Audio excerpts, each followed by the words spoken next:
5 बजे राति उठेर कसले चटपटे खान्छ। High guys, this is me Unika Rai. म चाहिँ कलेज जानलाई 5 बजे उठेर रेडी हुँदैछु। अनि रेडी हुँदा चाहिँ मैले स्किन केयरमा जीवेदाको प्रोडक्टहरू युज गरिरहेको छु। रेडी भइसकेर चाहिँ म अनि किचनमा जस्तो आयो त्यस्तै हजुर खान्छु भनेको त कस्तो ढिलो भयो जस्तो लाग्यो। त्यसपछि चाहिँ मैले चटपटे बनाएर लग्छु भन्ने सोच बनाएँ। कलेजमा चटपटे बनाएर लग्छु भनेर म चाहिँ धमाधम चटपटे बनाउँदैछु। अनि बिहान बिहानै चटपटे कसले खान्छ भन्नुहुन्छ भने युनिका राईले खान्छ। चटपटे बनाइसकेर चाहिँ मैले बाहिरको यताउताको भ्यू हेर्दैछु। अनि भ्यू हेरिसकेर चाहिँ म कलेज जानलाई तल जाँदैछु। त्यसपछि मैले सुज लिएँ अनि सुज लाएर टक्क रेडी भएँ। रेडी भइसकेर म चाहिँ अनि चाबी झिकेर अनि म चाहिँ गेटको चाबी खोल्न गएँ। गेटको चाबी खोलेँ अनि म चाहिँ निस्केर बाहिर जाँदैछु।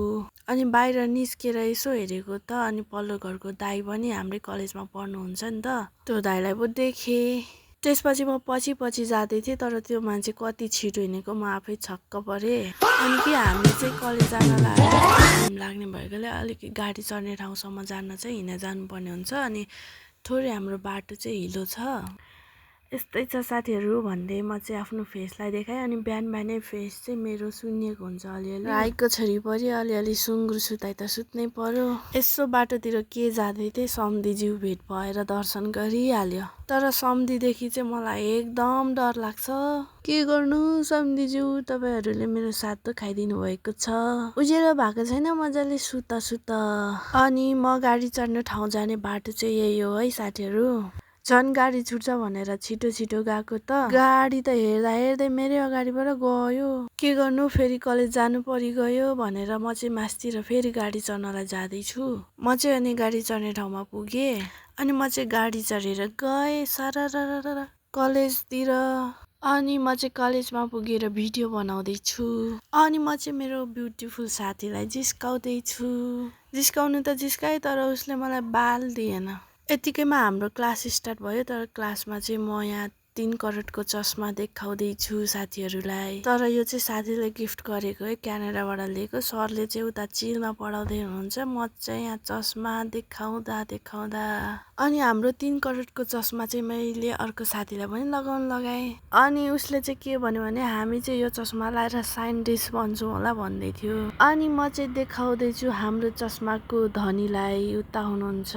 अनि हाम्रो चस्मा व्यापारी देख्न सक्नुहुनेछ, ढ्यान ट्याराङ। अनि यो 3 करोडको चस्माले नि साथीहरू मैले केटालाई पनि केटी जस्तो देखेर झन्डै बिजोक भयो।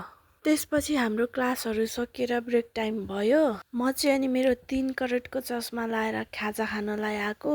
मेरो चस्मा देखेर त कलेजको मान्छे नै सबै सक भइदिरा। म चाहिँ फेरि मेरो 3 करोडको चस्मा देखाएर सानमा हिँडिरहेको कि। अनि मेरो साथीलाई पनि चस्मा लगाउन भनिदिएको। अनि हामी चस्मा बेच्नलाई गयौँ सरलाई।